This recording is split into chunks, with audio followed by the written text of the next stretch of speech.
邵氏電影同 TVB 合作拍攝嘅賀歲片《72家租客》卡士陣容強勁，萬眾期待。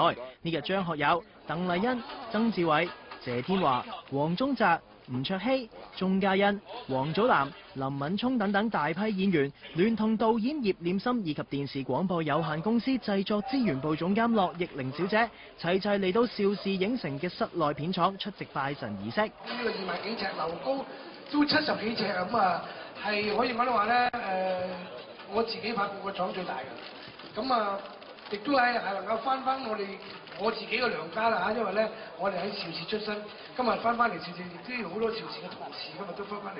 志偉話：呢個片廠係全東南亞最大嘅，而且設施完善，難怪連學友、天華、嘉欣同祖藍都讚不絕口啦。哇！嗰個化妝靚到不得了，有冇去睇過？冇啊！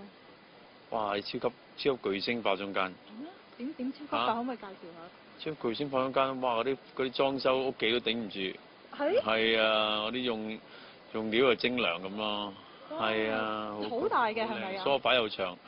又可以瞓，又可以攤，又咩都得。我第一次嚟係幫立平哥個電影配音嗰陣時嚟過一次。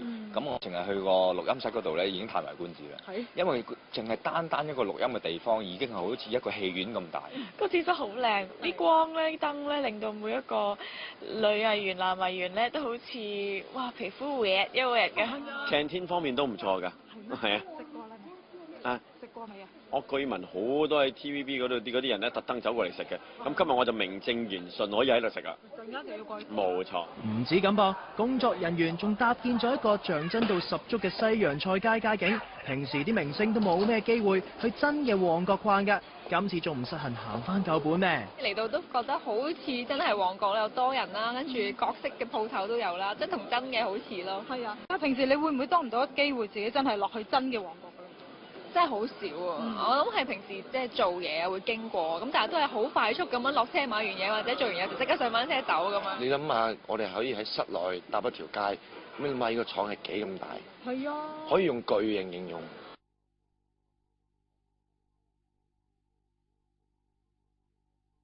幾舒服，係嘛？喺度開工幾好，幾真實感。